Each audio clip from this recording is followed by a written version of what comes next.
Selamat malam Bapak Ibu Saudara-saudara yang dikasihi oleh Tuhan Yesus Kristus. Malam hari ini renungan kita terambil dari dua pembacaan kitab. Yang pertama dari 1 Korintus 2 ayat 2. Sebab aku telah memutuskan untuk tidak mengetahui apa-apa di antara kamu selain Yesus Kristus, yaitu Dia yang disalibkan. Dan yang kedua dari 1 Petrus pasal 2 ayat 21. Sebab untuk itulah kamu dipanggil, karena Kristus pun telah menderita untuk kamu dan telah meninggalkan teladan bagimu, supaya kamu mengikuti jejaknya. Renungan kita pada malam hari ini dengan tema keberpusatan salib dan teladan Yesus. Bapak Ibu Saudara-saudara, setiap orang yang mempelajari kekristenan pasti akan sangat terkejut karena penekanan dari kekristenan adalah pada kematian Yesus. Para penulis Injil mereka mempelajari penekanan ini dari Yesus sendiri. Ada 3 kesempatan yang berbeda di mana Yesus berkata, Anak manusia harus menanggung banyak penderitaan lalu dibunuh. Markus 8 ayat 31. Itu harus terjadi karena dinubuatkan di kitab-kitab PL. Yesus juga merujuk kematiannya sebagai saatnya, yaitu Yohanes 12 ayat 23, yang untuk itu Yesus datang. Awalnya ia berkata saatnya belum tiba, tapi akhirnya telah tiba saatnya. Bapak Ibu Saudara-saudara, mungkin yang paling mencolok dari semua fakta ialah Yesus dengan sengaja membuat ketetapan bagaimana ia ingin diperingati. Yesus mengajar para muridnya untuk mengambil, memecah-memecahkan, memakan roti untuk menjadi peringatan akan tubuh Yesus, dan mengambil, menuangkan, meminum anggur menjadi peringatan akan darahnya, seperti yang kita lakukan dalam perjamuan kudus. Kematian itu berbicara dari kedua unsur itu, yaitu tubuh dan darah Kristus. Tidak ada lambang yang bisa lebih jelas menjelaskan tentang ini. Bagaimana Yesus ingin untuk diperingati? Yesus ingin diperingati bukan untuk teladannya, bukan ajarannya, bukan tentang perkataannya, bukan tentang pekerjaannya, bahkan bukan untuk tubuh yang hidup dan darah yang mengalir dalam kehidupan. Tetapi Yesus ingin diperingati untuk tubuhnya yang ia serahkan dan darah yang ia tumpahkan di dalam kematian. Jadi Bapak Ibu Saudara, gereja telah sangat tepat memilih lambang kekristenan adalah salib. Sebenarnya gereja bisa pilih dari sejumlah pilihan, mungkin palungan dan sebagainya. Tetapi gereja mengabaikan semua itu demi salib.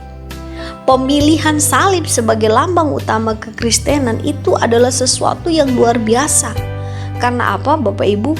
Karena ini berbanding terbalik dengan kebudayaan Romawi Yunani, di mana salib itu adalah objek, atau di mana salib itu adalah berbicara tentang kenistaan, kenajisan, ketidaklayakan, kerendahan. Tapi bagaimana Bapak Ibu Saudara-saudara dalam beberapa waktu ke depan?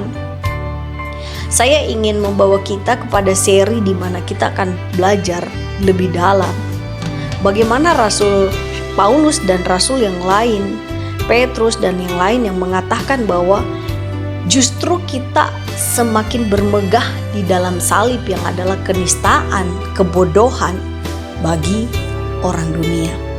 Malam hari ini saya bawakan satu hal yang bisa jadi perenungan kita sesuai pembacaan kita tadi di 1 Petrus 2 ayat 21. Sebab untuk itulah kamu dipanggil, karena Kristus telah menderita dan untuk kamu dan telah meninggalkan teladan bagimu, supaya kamu mengikuti jejaknya. Nah Bapak Ibu Saudara, setelah Rasul Petrus mengakui Yesus sebagai Mesias, Yesus mulai mengajarkan para murid bahwa Yesus harus menderita.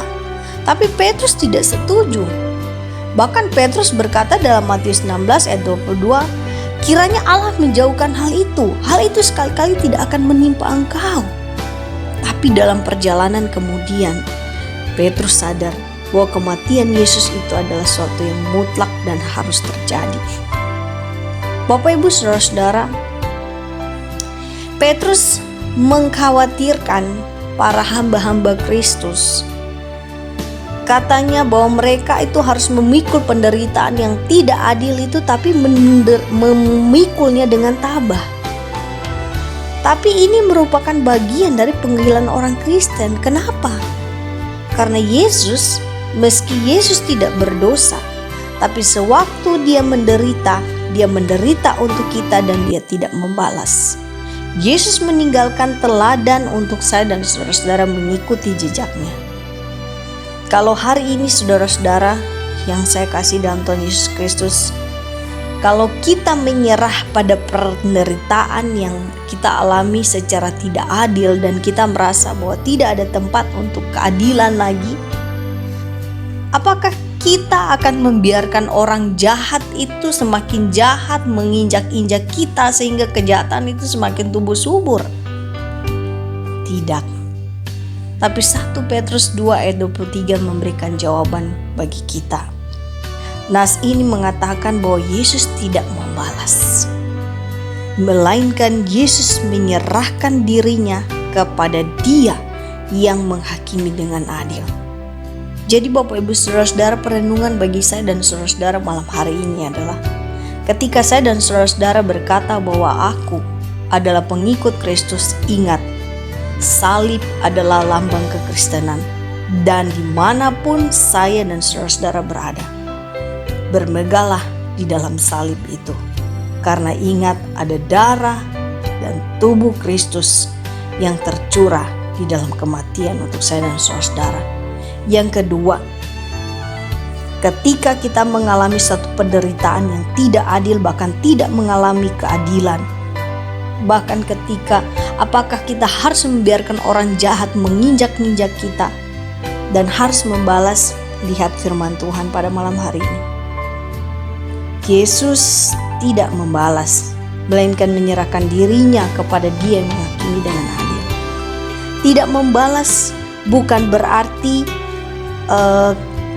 untuk kita membiarkan kejahatan menang, melainkan tidak membalas karena itu bukan tanggung jawab saya dan saudara-saudara untuk membalas atau untuk menghukum.